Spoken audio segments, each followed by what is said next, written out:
O músico Derico Isciotti trabalhou 28 anos nos programas de entrevistas de Jô Soares. Ao Norte Entrevista, Derico recorda sua vida e carreira. A música em sua vida. Bom, eu sou de uma família de músicos, né? Eu sou de uma família de pianistas, na verdade. A minha família toda é de pianistas. Minha mãe, Dona Mercedes Matar, hoje com 94 anos de idade, pianista, concertista, vem de uma família árabe. Eu sou descendente de árabes, de libaneses, e por parte de pai sou descendente de italianos. E toda a parte musical da minha parte musical veio da minha família por parte da minha mãe, na verdade. E todos os irmãos da minha mãe, todos tocavam piano. Tem um pianista muito famoso brasileiro, que é irmão da minha mãe, que muitos dos que estão nos ouvindo agora podem ter conhecido ou ter convivido, com Pedrinho Matar, que foi um pianista muito renomado, teve uma carreira nacional e internacional de muito sucesso e tudo mais. Era meu tio, irmão da minha mãe. Então, nessa família toda, foi quando eu nasci. E eu cresci nesse ambiente. Então, as festas que se faziam em casa, de aniversário, Natal, Páscoa, essas festas muito familiares, assim, sempre foram muito regadas à música. E eu sou caçula de 3 irmãos, né? E eu nunca fui do piano, cara. Foi uma coisa incrível, porque eu nunca tive essa queda pelo piano. Tinha muitos pianos em casa, sempre teve farta distribuição de instrumentos musicais e tudo mais, mas nunca teve um instrumento de sopro, por exemplo, em casa. E eu, por incrível que possa parecer, com 1 ano de idade eu assoviava, muito bem, aliás. Então eu tinha um instrumento de sopro natural que eu utilizava, e a minha mãe e meu pai viram em mim aquela coisa que os pais veem nas crianças de talentos, e, pô, o Deriquinho, tal, vai tocar, né? Nossa, será que ele vai ser músico e tudo? Mas aí minha mãe começou, pô, mas vai ser pianista? Então todo mundo é pianista em casa, pô, mais um pianista, não sei o quê. E eu assoviava, ela falou assim, por que não tentar um instrumento diferente? Ela queria que eu tocasse violino, para falar a verdade. Mas graças ao bom Deus, a minha mãe, ela não teve sucesso, não logrou sucesso nessa ideia dela. E me deu uma flauta doce para ter a conexão, a tal da conexão, né, com a música. E eu já assoviava. Então, quando eu cheguei da escola, eu tinha 5 anos de idade, cheguei da escola, vi na sala de casa uma flauta dormindo no sofá. Doce, eu tenho até hoje. Deixa eu ver se ela está aqui, peraí. Vou ver se eu acho essa minha flautinha doce aqui.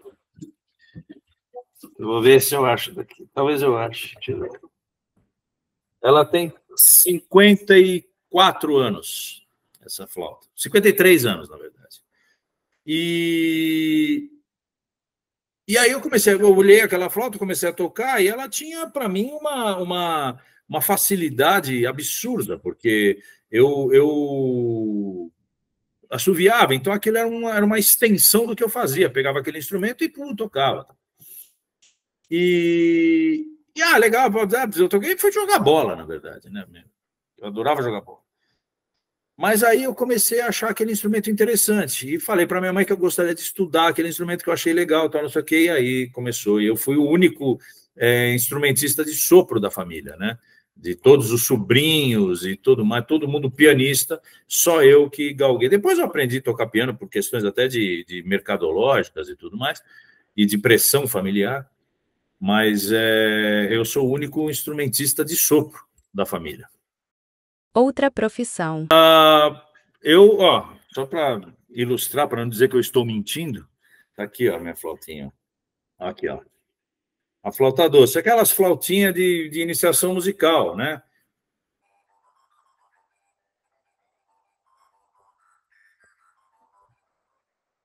Aqui, ó, uma flautinha de plástico, então ela dura a vida inteira, né? E eu comecei tocando com essa flauta aqui. Meu primeiro instrumento musical foi esse aqui. Então, cara, é assim, eu sou uma pessoa muito... Eu sempre estudei muito, sempre gostei de estudar.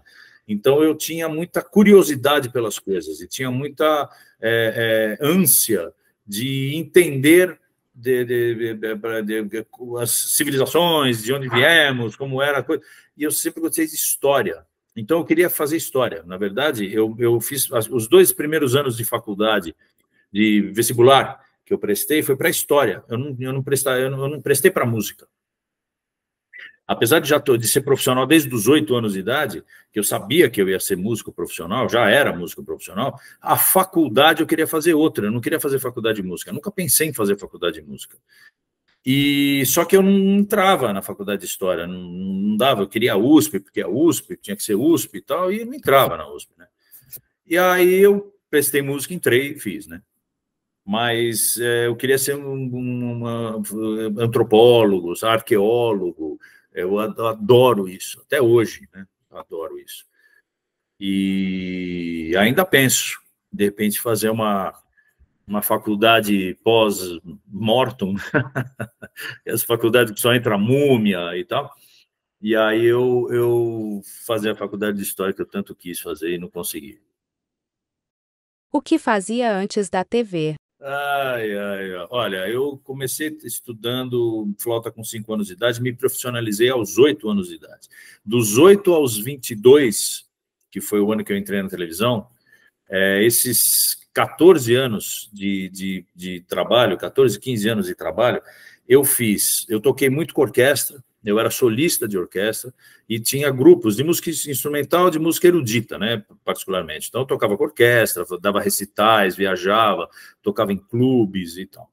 Aí eu fui galgando meus degraus e com 12 anos de idade eu comecei a tocar também música popular. Então, eu passei da flauta doce, que é essa flautinha aqui que eu mostrei para vocês, e fui para a flauta transversal e comecei a tocar em grupos de música popular. Isso eu tinha 12 anos de idade. Então, aí eu tocava mais em circuitos de universidades, de escolas, né? Tinha algumas escolas que tinham esse movimento da música nos anos 80, que era o Colégio Bandeirantes, o Liceu Pasteur, o Arquidiocesano. Eram colégios que tinham essa vibe de festivais de música, o próprio FICO, né? O Colégio Objetivo e tal. Então, eu comecei a tocar. A partir desse momento, eu comecei a ampliar o meu leque de instrumentos musicais.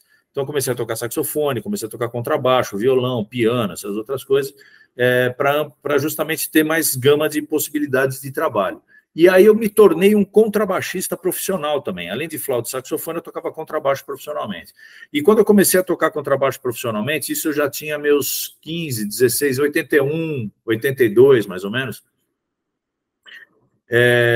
Eu comecei a tocar à noite. Então, eu tocava em boate, pubs, gafieira, baile, fazia muita... e aí eu passava a noite inteira tocando. Chegava 9, 10 horas da noite na primeira boate, saía do último trabalho 4, 5 horas da manhã. E fiz isso durante muito tempo, até praticamente casar. Eu casei com 21 anos, então até praticamente o meu casamento eu fiz muito isso. E aí eu fazia faculdade de manhã e dava aula à tarde, eu era professor também, porque minha mãe tinha uma escola de música. Em 83, a minha mãe, antes disso eu já dava aula, né? A gente já tinha, e aí institucionalizamos esse trabalho nosso de didática para uma escola de música que tem até hoje, que chama Arte Livre, que é uma escola em São Paulo. E aí, então, a minha vida, em determinado momento, com 19 anos, eu estudava de manhã, fazia faculdade, dava aula da 1 às 9 e tocava das 10 às 4. Então, eu já era uma múmia, só que eu andava, né? Então, a minha vida se baseava muito nisso. Só que eu me dava muito bem, eu era uma pessoa muito requisitada. Eu sempre fui uma pessoa muito, muito responsável, muito solícita, profissional. Então, eu estudava. Essa coisa de estudar sempre foi uma prerrogativa minha, independente de qualquer coisa.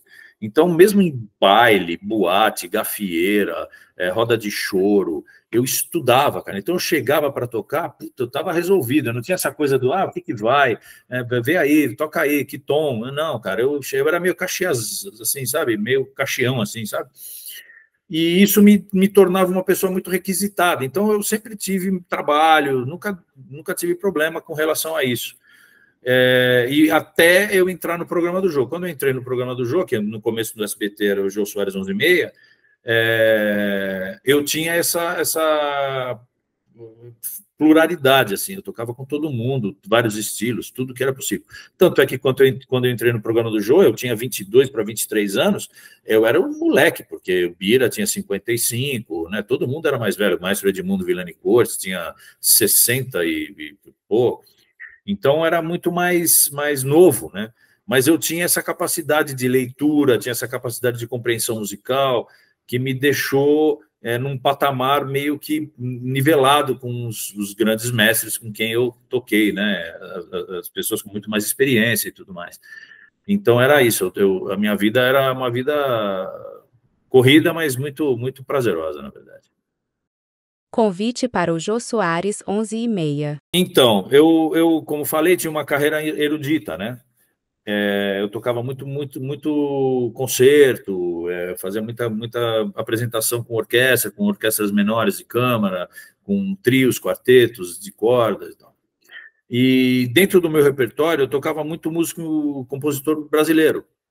E um dos compositores brasileiros que eu tocava era justamente o maestro Edmundo Villani Cortes, que é um compositor até hoje na ativa, né? Está com 94 anos de idade, também na ativa, compondo e maravilhas da obra da música brasileira e tal. E a minha mãe era pianista, ela era muito conhecida também. E ela tinha um relacionamento muito bom, esse network dela na música, de conhecer vários pianistas e maestros e compositores, me ajudava muito, na verdade, nesse meu caminho, né, de busca de sucesso e reconhecimento dentro da área da música erudita, que é muito difícil, não é uma área muito fácil de se conseguir projeção, né? E a minha mãe me ajudou muito. E uma das coisas que ela fazia, que era muito interessante, ela fazia eu tocar as músicas de compositores brasileiros para os próprios compositores vivos, né, brasileiros. E uma das ações que eu fazia muito era tocar as músicas do maestro Edmundo Villani Cortes para ele. Então ele morava em Santana, e eu pegava, minha mãe me pegava, botava no carro, ia lá, marcava, né, na agenda, uma audição para o maestro Edmundo, ele sentava e me ouvia tocar. Eu era moleque, eu tinha 14, 13, 14. E isso me ajudava, porque ele falava assim, não, Derico, é o seguinte, aqui eu pensei assim, assim, assado, então a interpretação dessa música você poderia fazer assim, assim, assado, tal, não sei o quê. E quando eu ia tocar em concursos, em festivais, eu ganhava, porque eu tocava conforme o compositor tinha pensado, né? Então isso me ajudou muito. E aí o maestro Edmundo, que era um dos elementos, um dos integrantes do quarteto 11h30, né, que era um quarteto quando começou, né, não tinha instrumento de sopro, era guitarra, piano, baixo, bateria. Era o Rubinho de guitarra, o maestro Edmundo de piano, o Miltinho de bateria e o Bira de contrabaixo. O maestro Edmundo, o Jô, né, chegou no fim do ano, como ele sempre fazia, né, dava as férias e tal. Para o ano seguinte, que era o primeiro ano do programa no ar, ele falou para os elementos do grupo, né, para o quarteto, falou, olha, vocês que têm mais conhecimento de causa, não sei o quê, vão até os seus amigos sopristas, né, sax, trompete, trombone, sei lá, e vejam aí quem está afim de participar e chama aí para a gente fazer um teste e tal, não sei o que lá. E ficou. E o maestro Edmundo tem o filho dele, que é o Ed Cortes, que é um grande saxofonista, meu parceiro, a gente tocou junto, toca junto até hoje. Eu sou padrinho do filho dele, virou irmão. O maestro chegou para o filho e falou, Ed, o Jô tá pedindo um músico, tal, não sei o que lá. Você não quer ir? Ele falou, pai, não vou, porque eu tenho viagem para fazer e eu estou pensando em morar nos Estados Unidos. Eu estava em outra. Ele falou, não vou. Mas chama o Derico. E o Derico é legal, o Jô vai curtir, porque ele é meio bobão, tal, fala umas bobagens. É o meu currículo para entrar no programa. E o maestro Edmundo falou, mas ora, o Derico é flautista e toca erudito. Aí o Ed falou, não, ele já está tocando sax faz um tempo e, puta, ele está tocando de tudo, então o João vai gostar muito dele, chama ele. E o maestro Edmundo me ligou. Nessa época, eu já era casado, já estava 1 ano e meio casado. Minha mulher estava grávida. Então eu via o programa do Jô, o Jô Soares 11h30, de casa, naquelas televisões Telefunken, de tubo, né? Colorida, né? Que era assim, o Cid Moreira aparecia, a cabeça dele amarela, o tronco azul e o terno era verde, né? Era o colorido, né? Putz. Aí eu olhava para aquilo e falava assim, pô, Regina, né, minha esposa? Falava, porra, olha que trampo legal, né? Olha que trabalho maravilhoso, né, bicho? Pô, tem 13º, fundo de garantia, férias, plano de saúde, salário fixo, né?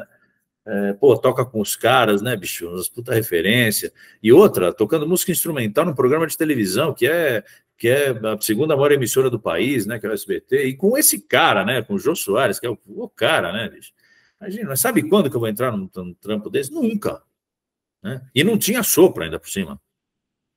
Porque, na verdade, o SBT contava com um casting de músicos contratados, né, que eram duas orquestras, do Mazezinho e do Osmar Milani. Então, cara, soprista lá não faltava, né? Jericó, Prequeté, quem quisesse ir, ia, né? E eu, moleque, imagina, eu olhava aquele arsenal de músicos, tudo com 50 e poucos anos de profissão, de experiência, vai entrar um moleque que nem eu, né? Nunca. Mas tudo bem. E a Regina falava assim, ela pegava, batia na minha perna e falava assim, calma, Derico, seu dia vai chegar, relaxa, tá tudo certo. Eu falei, tá bom, e ela grávida. Aí eu fui para a escola, na Arte Livre, que eu dava aula lá, a minha secretária chegou e falou assim, olha, Derico, o maestro Edmundo te ligou.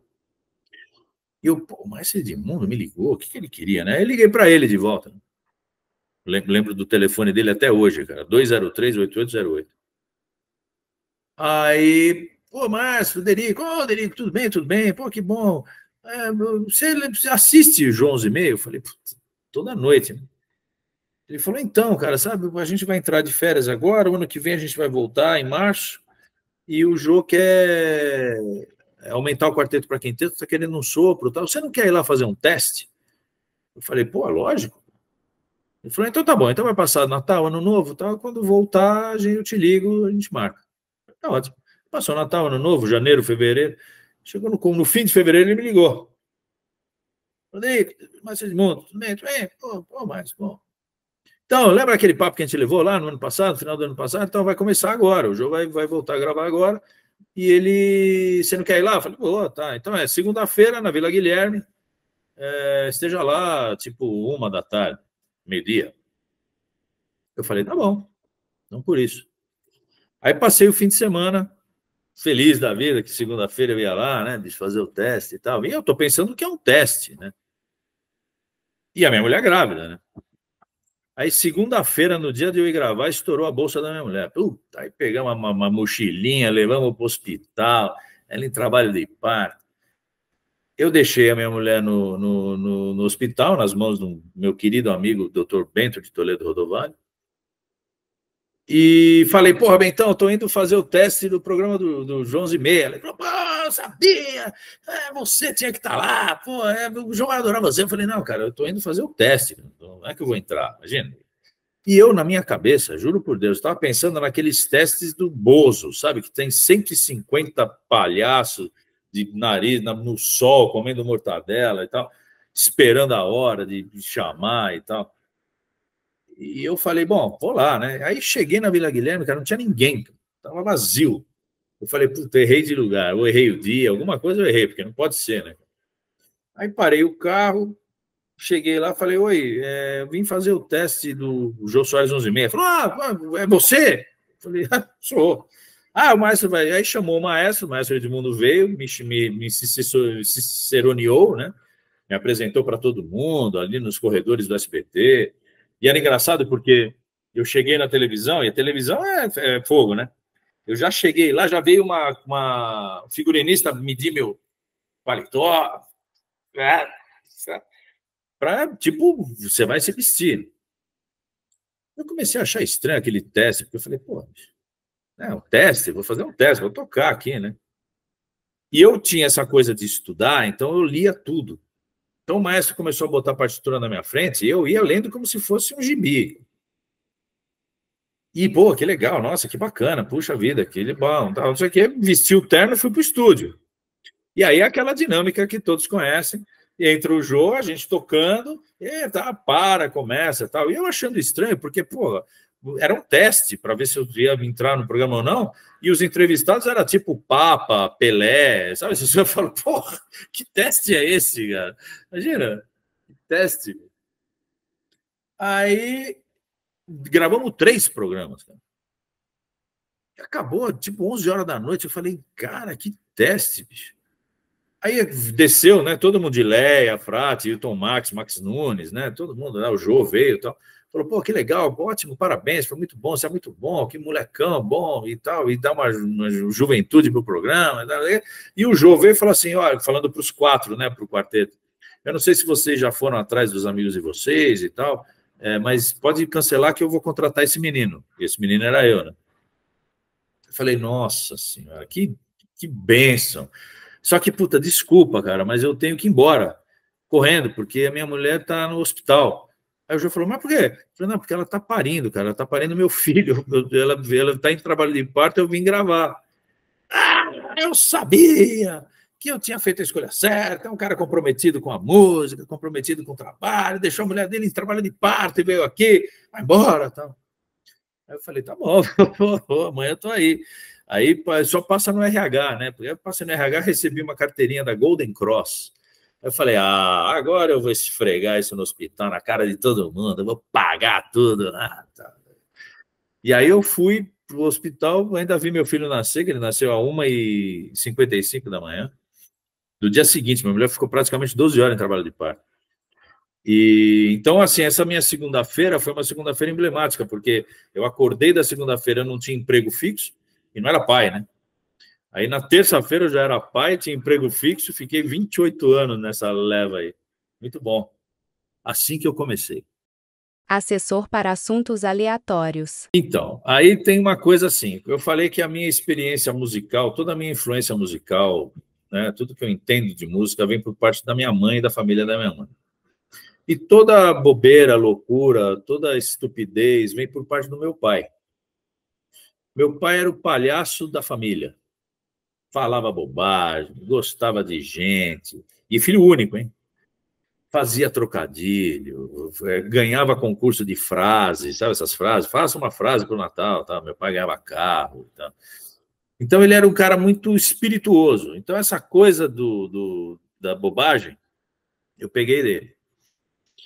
E quando eu entrei no programa do Jô, ninguém falava nada. Não tinha lapela, não tinha microfone, não tinha nada. A gente ia lá, tocava, acabava, morria. E eu tinha um microfone na altura da minha boca, porque eu tocava flauta. Então tinha lá um microfone aberto. Mas estava lá aberto. Ficou lá até... Eu entrei em maio, ficou até junho, 3 meses. Eu lá, dava uma risadinha, fazia um negocinho, mas não tinha uma participação efetiva. Aí, cara, um dia a gente gravando, começamos a semana, né? Começamos a gravar segunda-feira, e o Jô leu uma notícia no ar, porque ele sempre começava o programa fazendo um speech, fazendo um monólogo, onde ele falava, fazia críticas a notícias, a coisa, né? Bom, aí ele estava lendo uma notícia sobre uma lei, sobre uma cerveja que queria ter entrado no Brasil e não conseguia alvará para entrar, porque por uma questão ecológica, ambiental. E o jogo, pô, mas cerveja não pode entrar por uma questão ambiental. Tal, e aí acontece o seguinte, aí você vê como são as coincidências da vida. Domingo, no dia anterior, ontem, eu estava na casa do meu irmão, que é designer gráfico, num churrasco. Comenta. E tomando cerveja. E ele tinha essa cerveja, que queria ter entrado no Brasil e não conseguia, ele comprou. E falou, puta, cara, você vê esse negócio que está acontecendo com a cerveja? Não consegue entrar por conta de lei ambiental. Então, eu falei, pô, mas que gozado. Por quê? Ele falou, então, pelo seguinte, porque é uma cerveja que o Brasil liberou a fixação de 4 cores, né? O branco e mais 3 cores. Essa cerveja tem 4, tem o branco e mais 4. E essa cor a mais precisa de fixador a mais, e o fixador é poluente. Então, o IBAMA, da lei ambiental, travou a entrada dessa cerveja até que seja julgado o mérito e tal. E eu fiquei, pô, domingo tomando, eu fiquei com isso. Né? Quando o Jô falou essa lei, eu estava com ela na cabeça. Falei, puta, meu irmão falou disso ontem, cara. E o Jô, pô, mas isso aqui, que coisa estranha. E eu falei, eu sei. Puta, o Jô parou, né? Porque o Jô tinha aquela coisa, não me interrompam no meu monólogo. E me olhou com uma cara de quem me interrompe, né? Eu falei, não, Jô, eu sei essa lei. Oh, temos aqui um expert em leis. Derico, conte para nós o porquê desse... Eu levantei, fui no microfone e falei, olha, é uma lei ambiental, pelo seguinte, aí contei a história da cerveja, dos fixadores, das cores e tal, e por isso que não pode. A plateia... e o Jô, muito bem, muito obrigado, tal, não sei o que, acabou. Eu voltei para a cadeira e falei, bom, já fiz a minha peripécia, amanhã eu estou sendo mandado embora, né? Porque eu fiz essa bobagem de falar. E não, tudo certo, ninguém falou nada, tal. Terça-feira, isso foi na segunda. Terça-feira eu fui gravar, estou sentado ali na cadeira, o Jô falando, tal. Aí começou um programa, ele falou assim, e veio uma notícia, que encontraram uma tartaruga de 2 cabeças encalhada no sul da América do Sul. Oh, mas que coisa estranha, como pode uma tartaruga de 2 cabeças e tal? Ele olhou para trás, mas não teve dúvida, cara. Érico, que é o expert em tudo aqui, vamos ver se você realmente sabe de tudo. Me fale por que acharam uma tartaruga de 2 cabeças encalhada no sul da América do Sul. Eu falei, nossa senhora, cara. Agora me pegou. E eu tinha tipo 2 segundos, que era o tempo de eu levantar da cadeira e ir para o microfone e eu tenho que responder alguma coisa. Aí eu levantei, sentei e falei, olha, Jô, é o seguinte, as tartarugas, elas, para procriarem, para elas desovarem, elas têm que ir até o trópico. Então elas saem da Antártida e vão em direção ao trópico. Então o que aconteceu com essa tartaruga é que ela saiu da Antártida e foi subindo para o trópico. Quando chegou no sul da América do Sul, ela ficou em dúvida se ela ia para o Atlântico ou se ela ia para o Pacífico. Então ela começou a se dividir, imagina, meu, que coragem. Ela começou a se dividir no meio e aí acharam ela. Então ela já estava com as 2 cabeças. Tá? O Jô chegou e falou assim, olha, cara, e a plateia... Você não precisa falar mais nada agora até o fim do mês.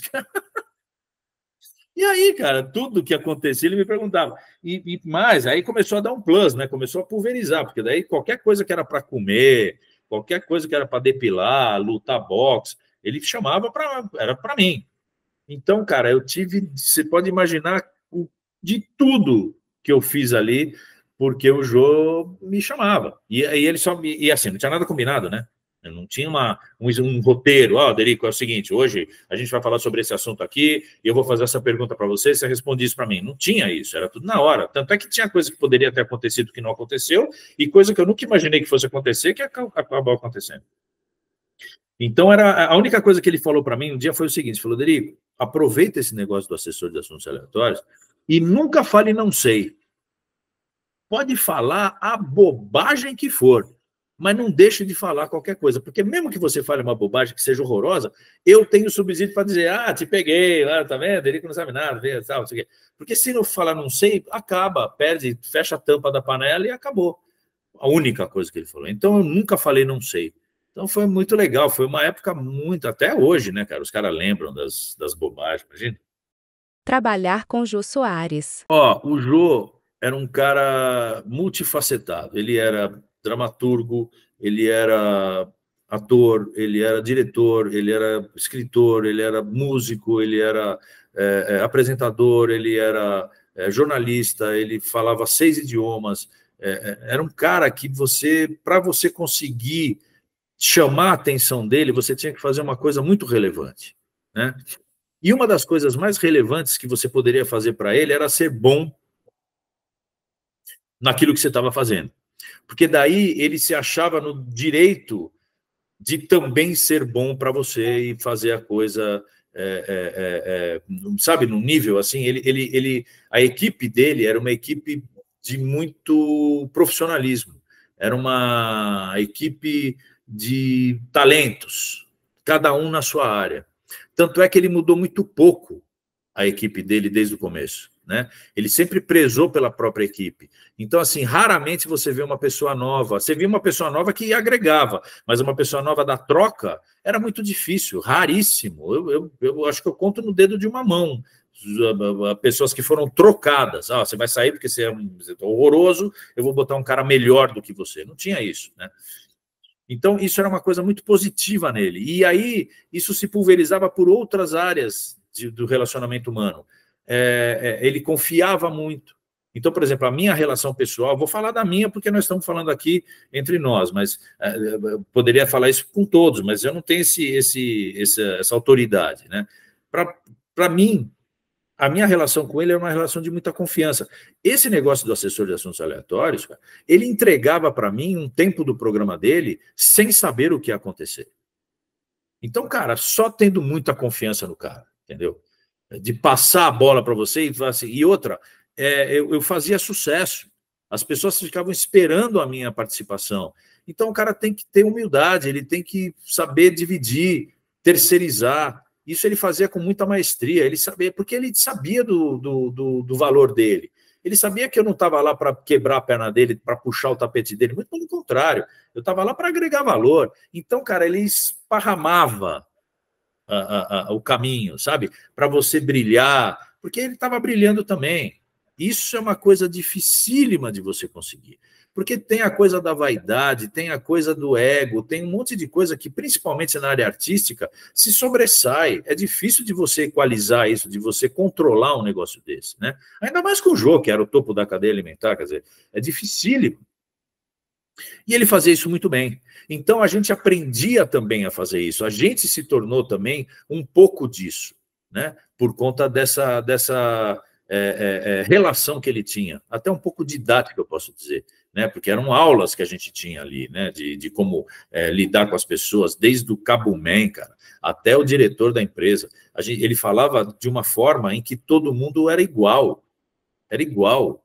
Ele chamava todo mundo de você, não tinha essa coisa de glamour, ou podia ser o Papa. Chegava lá, era você. E o Cabuman também, né? Então, era muito interessante de você presenciar e vivenciar isso. Uma outra coisa que é muito legal, que foi muito interessante também, que eu carrego isso comigo, é profissionalmente como ele encarava a vida dele. Então, ele tinha uma coisa de responsabilidade com agenda, com horário, com respeito, que a gente músico, cara, por mais que você queira, sempre tem aquele nas coxas, sempre tem aquela coisa do, a gente dá um remendo aqui, faz... Com ele não tinha isso de jeito nenhum, cara. Não tinha remendo nenhum, ou fazia aquilo que era para ser o certo, ou para e começa de novo e faz outra coisa.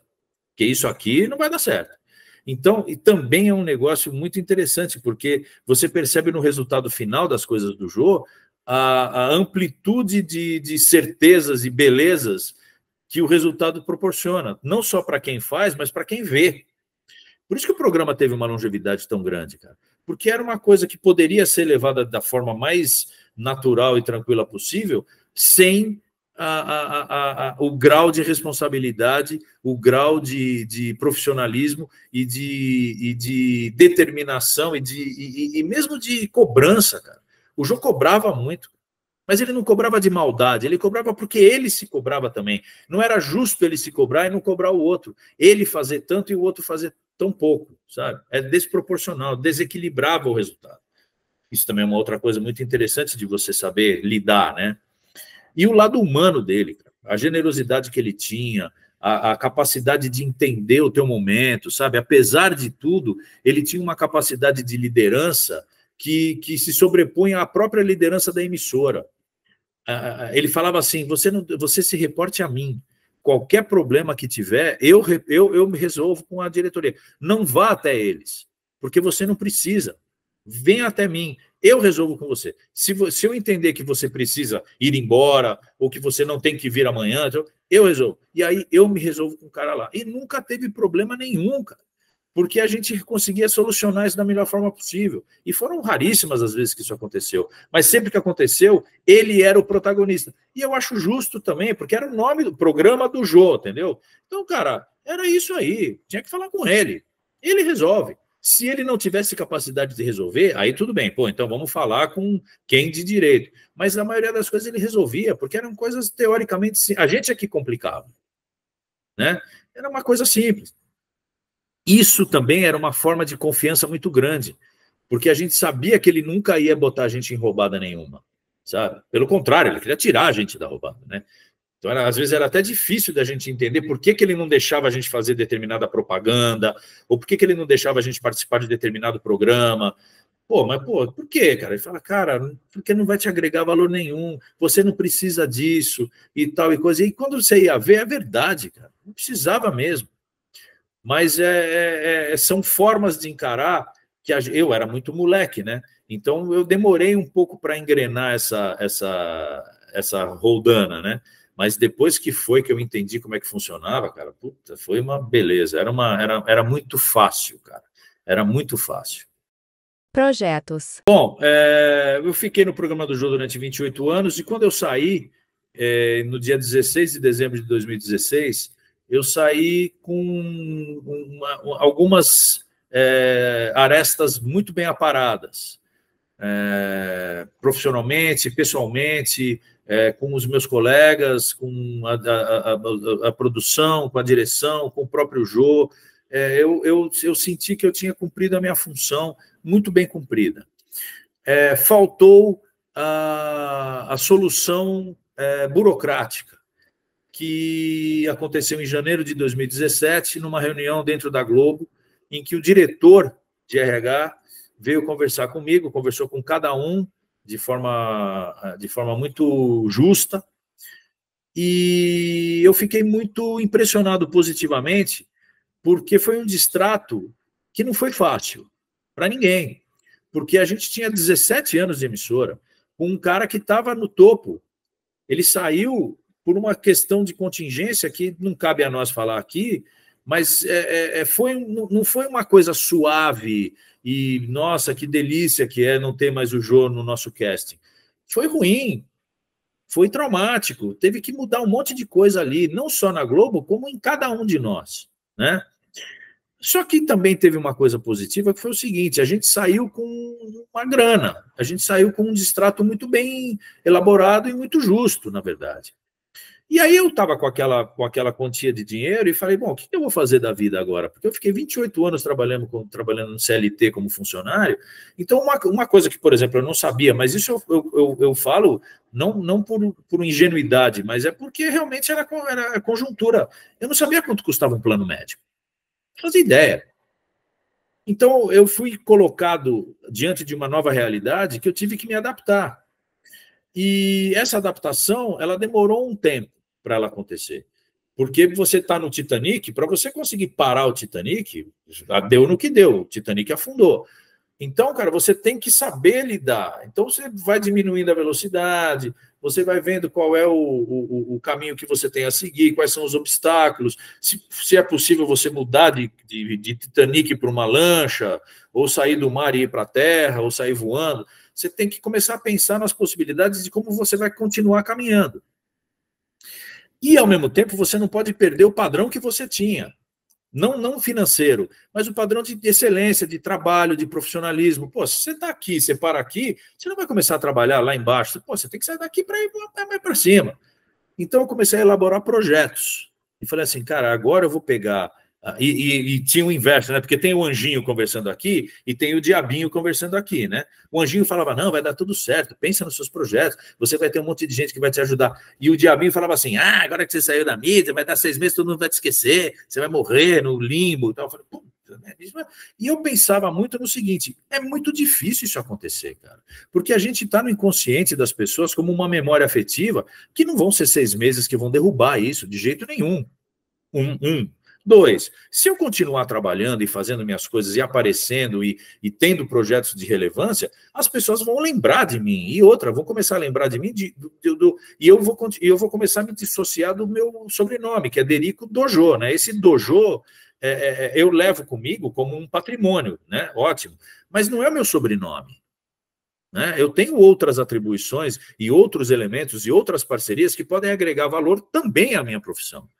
Então, eu comecei a pensar, aí eu peguei essa grana que a Globo disponibilizou e falei, cara, ou eu invisto no banco, que já tem um monte de gente investindo, eu vou ser mais um, ou eu pego essa grana e invisto em mim, que não tem ninguém investindo em mim, só eu. Então, se eu tiver lucro, eu não vou ter que dividir esse lucro com ninguém, né? Vai ser só meu. Agora, se der prejuízo, aí tudo bem. Mas eu acredito no produto. Então, eu vou pegar essa grana e vou investir. E, cara, botei tudo que eu tinha ganho na Globo para fazer o projeto do Derico Music Truck, que é o caminhãozinho, o palco, que eu saio viajando, tocando de graça nas cidades, em praças e parques. Chamo um músico local para tocar comigo e divulgo a música instrumental pelo Brasil. Cara, isso deu tão certo, velho. Porque é uma coisa tão... Até hoje, hein? Nós estamos em 8 anos depois, praticamente. Ninguém faz isso. Não tem ninguém fazendo isso. Ninguém teve. Talvez porque não tenha tido o volume de dinheiro que eu tinha na mão na hora, e talvez porque não tenha a expertise de fazer um negócio desse, nem a coragem de fazer um negócio desse. Porque isso demanda tempo, demanda dinheiro, demanda experiência, demanda credibilidade, que é uma outra coisa que a gente estava conversando aqui. Então, na verdade, isso tudo é um patrimônio que eu recebi do Jô, que eu recebi dos anos que eu fiquei na televisão, das 2 emissoras nas quais eu trabalhei, com todo o pessoal da produção que eu via trabalhando, como é que funciona uma produção, como é que funciona lidar com artistas, como é que funciona lidar com o poder público, como é que você faz para você ter credibilidade diante de uma área burocrática, sem ser burocrático. Então, assim, cara, eu consegui fazer uma coisa que foi muito relevante. E a partir do truck, eu tive N possibilidades e oportunidades de trabalhar. Então, eu tive um programa na Globo, participei de gravações de especiais de séries como ator, toquei com todo mundo que você pode imaginar, como convidado, como participante, tive projetos, toquei com orquestra, fui tocar com o João Carlos Martins, fui tocar com todo mundo que você pode imaginar. Por quê? Porque, o Derico, nossa, imagina, o cara tem um puta nome na música e tal, e a gente mesmo não sabe que a gente tem. A gente não faz ideia da capacidade de penetração, de onde você pode chegar com a sua música, né? E aí, cara, as pessoas até hoje me reconhecem na rua, até hoje pedem autógrafo para mim, eu toco para 5.000 pessoas em praça pública, então não é à toa. Né? Mas eu fui cavando esse caminho aí, eu fui sedimentando, eu fui botando as pedrinhas, eu fui tentando tirar os obstáculos, diminuir o máximo possível e tal, e deu certo. Então, meus projetos hoje são em cima de 2 coisas básicas. Falar para crianças e adolescentes, fazer palestras, contando a minha história, falando um pouco do que a gente conversou aqui, falando sobre o empreendedorismo na música, dizendo para as crianças e adolescentes que é possível viver de música no Brasil, que a música é uma profissão como outra qualquer, que demanda dedicação, demanda responsabilidade, demanda muito estudo, e ao mesmo tempo você tem as benesses, você tem gente que vai lá te ver, você tem o reconhecimento público, você tem o dinheiro que você recebe por cada show que você faz. Então, tudo é uma somatória de fatores que possibilitam você ter sucesso na área musical. E o outro projeto é o Truck, que é você viajar o país inteiro em shows e turnês, né, na verdade. Que eu agora consigo fazer porque eu não tenho mais que voltar de segunda-feira para gravar o programa como eu tinha. Então era um projeto que eu tinha desde antes de eu entrar na televisão. Só que eu não conseguia realizar porque eu tinha uma prioridade que era a gravação do programa. Eu não poderia fazer Caravana Holiday, porque domingo eu tinha que estar de volta. Então isso complicou. Agora isso está mais fácil. E aí o que eu sempre fiz, continuo fazendo, que são shows corporativos, eu atendo muita empresa, eu faço muito coquetel, eu faço muito casamento, porque, imagina você ter o Derico tocando lá na igreja, sabe, você vira um evento. E isso eu acho uma coisa muito positiva, porque, na verdade, a gente está, mesmo que inconscientemente, levando a imagem do Jô, levando a imagem do Sexteto, levando a imagem da música brasileira, levando a imagem da Globo, levando a imagem do SBT, porque as pessoas olham para mim e lembram de tudo isso, né? Então, eu ainda tenho que ter responsabilidade muita sobre tudo né? Eu não posso sair aí fazendo bobagem na rua, porque eu vou denegrir a minha própria imagem e fazer com que o meu trabalho seja emburacado. Então, cara, eu sou um profissional muito, muito requisitado e muito responsável com relação a isso, né? E aí estou começando devagarzinho a levantar um pouco o pé para curtir um pouco mais a vida, tal, viajar um pouco mais, tentar fazer, conhecer o Brasil de uma outra forma, porque eu conheço o Brasil inteiro viajando e trabalhando, né? Então você não tem como usufruir das belezas e das coisas do Brasil sem estar com dias, né, a trabalho. Então eu pego minha mulher e falo, puta, fui para Belém tocar. Agora, pô, a gente tem que voltar lá para curtir, porque tem um monte de lugar legal que eu não pude ir, tal, não sei o quê. Então, agora eu estou começando a pensar em trocar um pouco a agenda e dar um pouco mais de tempo para curtir neto, curtir umas coisas que eu não tinha, né? Agora tenho. Então, é isso aí, são essas coisas que eu tenho para o futuro.